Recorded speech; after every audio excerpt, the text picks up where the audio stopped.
ముస్లింలను బీసీ జాబితాలో చేర్చొద్దు, అలా చేస్తే ఆమోదించే ప్రసక్తే లేదు. హిందూ సమాజం అంతా తిరగబడడం ఖాయం. మతపరమైన రిజర్వేషన్లకు బీజేపీ వ్యతిరేకం.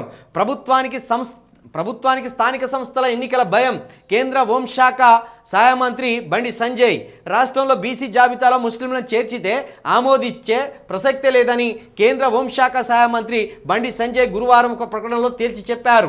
అలా చేస్తే హిందూ సమాజం అంతా తిరగబడడం ఖాయమన్నారు. మతపరమైన రిజర్వేషన్లకు బీజేపీ వ్యతిరేకమని స్పష్టం చేశారు. దయచేసి బీసీ సమాజం కావచ్చు, బీసీ ప్రజలు కావచ్చు, బీసీ యువత కావచ్చు, ఇది నమ్మకుర్రి.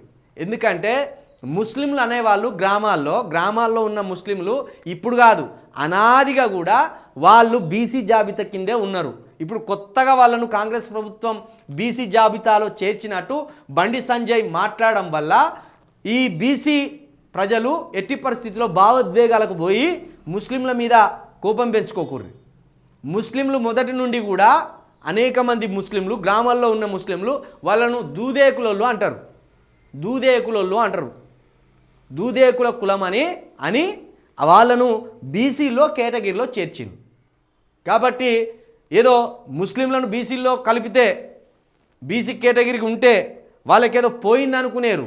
లేదు, ఇదంతా మభ్యపెట్టే ప్రయత్నం. ఇంకోటి సరే, ఇప్పుడు మరి ముస్లింలు ఈ బీసీ కేటగిరీ కింద ఉన్న ముస్లింలు హిందువులుగా మారదాం అనుకుంటారు అనుకో, మరి వాళ్ళని ఏ కులం కింద చేస్తావు అది చెప్పు. మరి రిజర్వేషన్ల కోసమో సంక్షేమాల కోసమో ఇప్పుడు నువ్వు చెప్తున్న ఏ బీసీలనైతే ఏ బీసీ జాబితాలో అయితే ముస్లింలను చేర్చిందో అదే ముస్లింలు మేము హిందుత్వంలోకి వస్తాం అని అన్నారు అనుకో, ఆ ముస్లింలను ఏ కులంలో కలుపుతావు అది చెప్పు. మరి అదన్న క్లారిటీ ఇవ్వరా?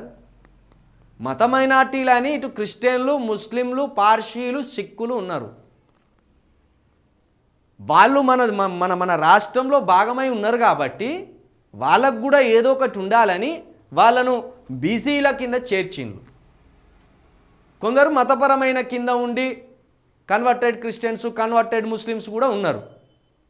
వాళ్ళకు కొన్ని సౌకర్యాలు ఇచ్చిండ్రు, ప్రయోజనాలు ఇచ్చిండ్రు.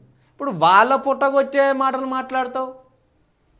ఇప్పుడు హిందుత్వంలోకి దిగితే వాళ్ళకి ఏ కులం ఇస్తావు, ఏ కేటగిరీ ఇస్తావు అది చెప్పు. అది చెప్పినాక ముస్లింలను ఆ బీసీ జనాభా కింద ఉంచొద్దా తర్వాత మాట్లాడదాం. ఇప్పుడు మా ఊర్లో ఉన్నారు, మా గ్రామంలో ఉన్నారు ముస్లింలు, ఓ 50 కుటుంబాలు 40 కుటుంబాలు ఉంటాయి. వాళ్ళందరూ కూడా ఒకనాడు దూదేకులలో అన్నారు, ఇప్పుడు ముస్లింలుగా పిలువబడతాను. ఇప్పుడు వాళ్ళు బీసీ రిజర్వేషన్ కింద ఉన్నారు. వాళ్ళని తీసేయమంటావా? మరి వాళ్ళని తీసేద్దాం, వాళ్ళు హిందుత్వంలోకి వస్తామంటే వాళ్ళకి ఏ కులం ఇస్తావు? ముదిరాజులుగా గుర్తిస్తావా? వాళ్ళను గౌడ్లుగా గుర్తిస్తావా? పద్మశాలిగా గుర్తిస్తావా? లేకపోతే పటేళ్ళుగా గుర్తిస్తావా? ఏ కులం ఇస్తావో చెప్పు, వాళ్ళు మారుతారు. అన్నీ ఇవే పంచాయతీలు, ఇవే మత పంచాయతీలు, మత కొట్లాట పెట్టే ప్రయత్నం చేస్తూ అంటాడు. ఎందుక ఇవన్నీ?